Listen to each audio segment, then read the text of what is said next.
Joseph's Dream. And then you've got, and all of them use the chemicals, illegal, they're HUD, the only thing I can afford.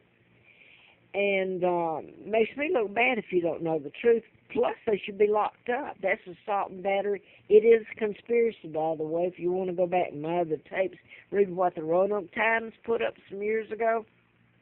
And I show Hustler. I am going to show that again. I wrote a book about mind control murders in Atlanta. And Larry Flint was shot in Lawrenceville, Georgia, while I was doing the book in Marietta. And I was doing the book about, I'd worked for doctors. I was doing about mind control and programming. Well, they programmed the person that shot Larry Flint. This is just the endorsement he did, and that I knew who was responsible for his shooting. And then I was flown out there when one of the doctors, Larry McDonald, I wrote about, the plane he was on went down. And that's, anyway, let me see where I'm at. Anyway, what happened to me, they kept me penniless. They've threatened me with locking me up. When they're soaking me with chemicals, I'm allergic.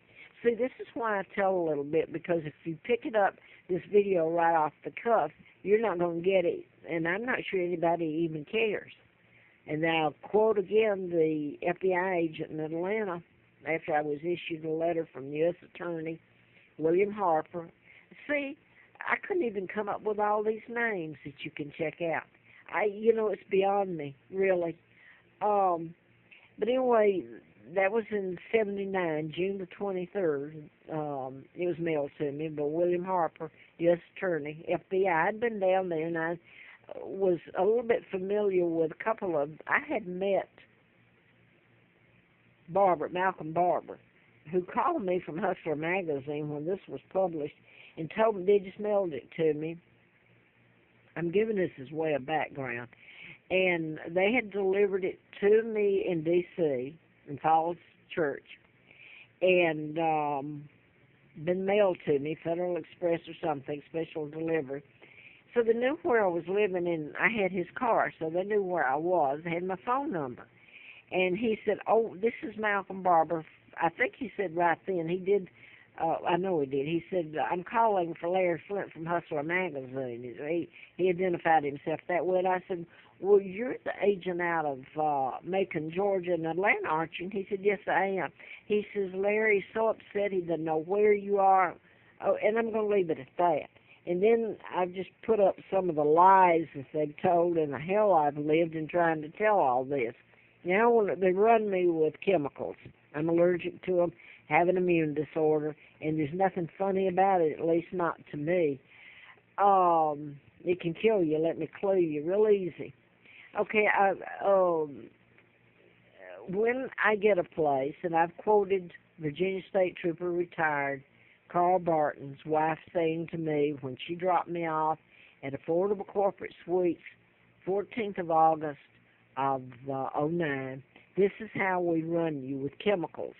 Well, I knew that. It's just that they have framed me. They made it so bad, made it look like I'm this horrible person that, well, people know I'm telling the truth. They just don't care. They're afraid of it. Mind control you can't see. The only reason in this, they were done in patterns by the agency, and over the years, before I started writing about them, the Audie Murphy, and by the way, his plane went down right here near the State Mental Hospital at Catawba, not far from me here, on the Appalachian Trail, right down from it. In fact, they moved the trail up there by where the plane went down. But I told back in '71 that was a mind control. I didn't say mind control. I didn't know the mechanism used. I knew that it was done in patterns, and I never knew I was going to be in Roanoke. Also, when I was out at Mr. Flint's, he showed me a galley proof. This is October of '83. And it had the parody that was going to be published in Hustler about Jerry Falwell, the Reverend at Liberty University in Lynchburg.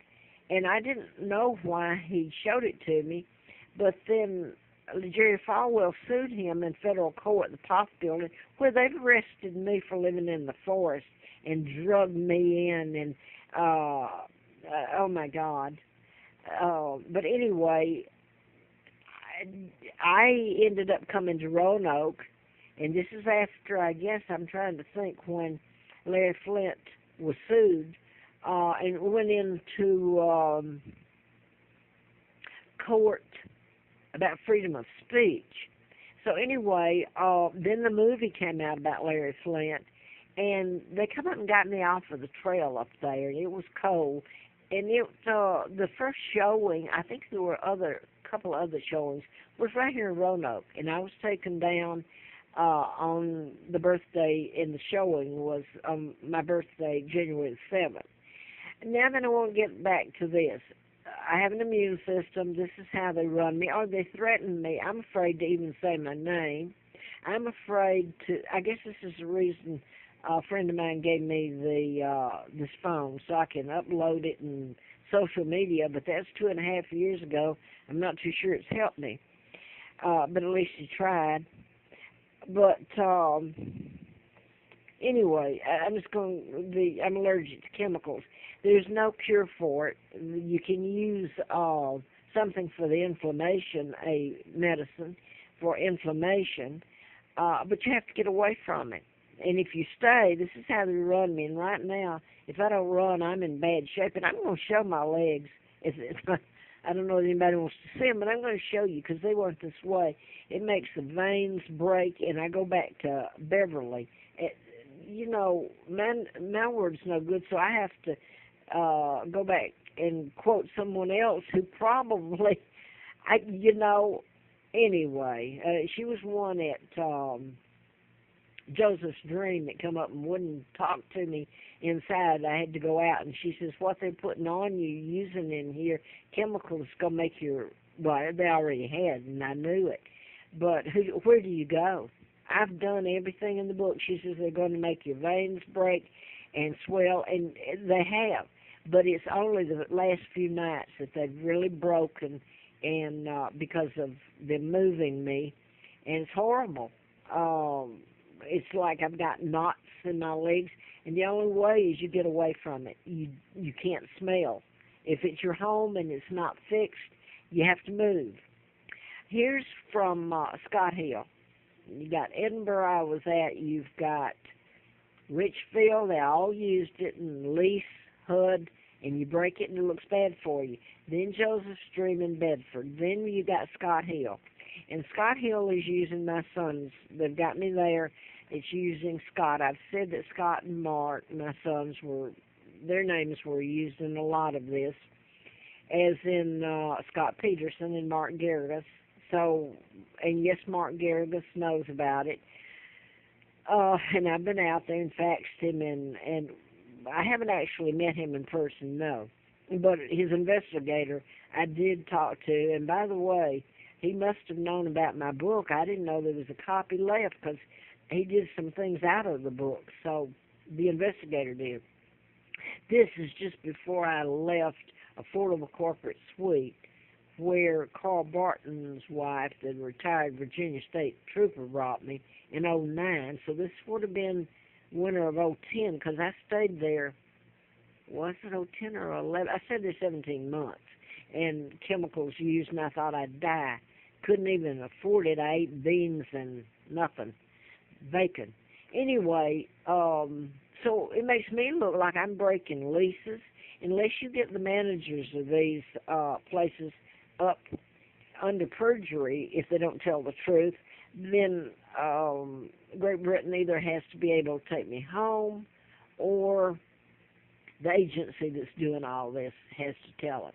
If somebody doesn't do something other than try to kill me, and then you get threatened with, hey, it's not happening, we'll just lock you up. You know where that goes? They're using the mental health right now in all these mind control murders, which mind control has nothing to do with mental illness. Now I'm being redundant. This is the last one I was in. I left and came back here. I've stayed here before, and it never got bad like this. But I've tried to leave, by the way, and it doesn't do me any good. I end up coming back here.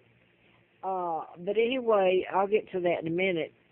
Most of this is owned by the Shah and Patel from India. and they become quite wealthy. But I'm going to read you that in a minute, and that's I'm really having a rough time right now. They moved me to another room, and